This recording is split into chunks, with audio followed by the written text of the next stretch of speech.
UEFA champions league knockout পর্বের ম্যাচে জয় পেয়েছে Liverpool, inter Milan, Barcelona, Bayern Munich. গতকাল রাতে 4টি ম্যাচ অনুষ্ঠিত হয়।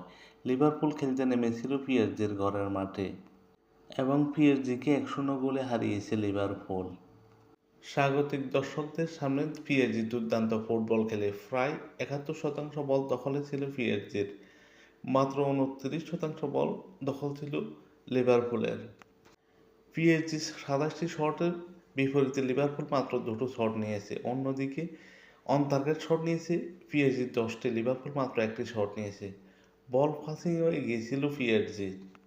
সব পজিশনে এগিয়ে থেকে পিএসজি কোনো গোল করতে পারেনি, উল্টো লিভারপুল একটি গোল করে জয় পেয়ে যায়। খেলার প্রথমার্ধে দুই দল পাল্টা আক্রমণ করে খেললেও কোনো দল কোনো গোল করতে পারেনি।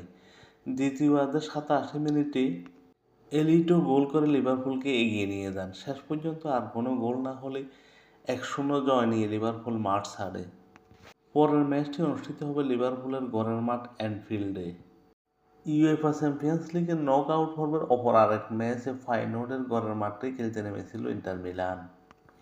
অতিথি ইন্টার মিলান এই দিন ফাইনোর্ডের ঘরের মাঠে দুর্দান্ত ফুটবল খেলে। বল পজিশন 59% ছিল ইন্টার মিলানের দখলে, অন্যদিকে 41% ছিল ফাইনোর্ডের দখলে। অন টার্গেট শট 5টি নিয়েছে ফাইনোর্ড, 7টি নিয়েছে ইন্টার মিলান। শট 8টি নিয়েছে ফাইনোর্ড, 13টি নিয়েছে ইন্টার মিলান। সব বিভাগে এগিয়ে থেকে 2-0 জয় তুলে নিয়েছে ইন্টার মিলান এই ম্যাচে।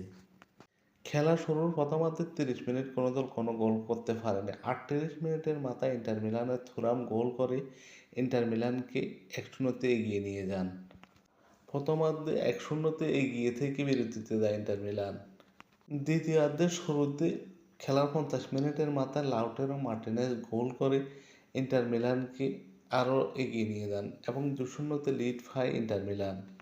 খেলা পাল্টা আক্রমণের মধ্যে দিয়ে এগোতে থাকলেও শেষ পর্যন্ত আর কোনো গোল না হলে 2-0 জয় নিয়ে মাঠ ছাড়ে ইন্টার মিলান। ইউএফা চ্যাম্পিয়নস লিগের নকআউট পর্বের অপর আরেক ম্যাচে বার্সেলোনা 1-0 গোলে হারিয়েছে পর্তুগিজ ক্লাব বেনফিকাকে। বেনফিকার ঘরের মাঠে ম্যাচটি অনুষ্ঠিত হয়। অনেকটা প্রত্যাশিত ছিল বেনফিকা ম্যাচে ভালো ফলাফল করবে, কিন্তু উল্টো বার্সেলোনা 1-0 গোলে জয় নিয়ে মাঠ ছাড়ে বেনফিকার ঘরের মাঠ থেকে।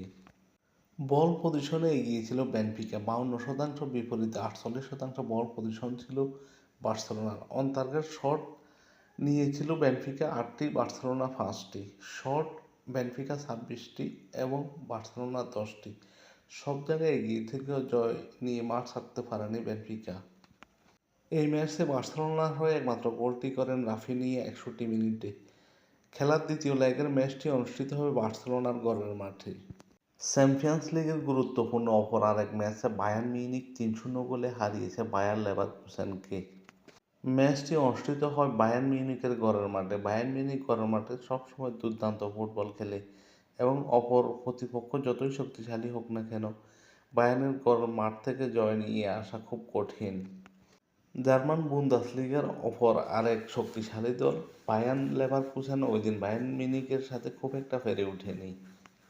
65% বল পজিশন ছিল বায়ার্ন মিউনিখের, 35% ছিল লেভারকুসেনের। অন টার্গেট শট 6টি বায়ার্ন মিউনিখ, 1টি বায়ার লেভারকুসেন। 17টি শট নিয়েছে বায়ার্ন মিউনিখ, মাত্র 3টি শট নিয়েছে বায়ার লেভারকুসেন। সব বিভাগে এগিয়ে থেকে জয় পেয়েছে বায়ার্ন মিউনিখ।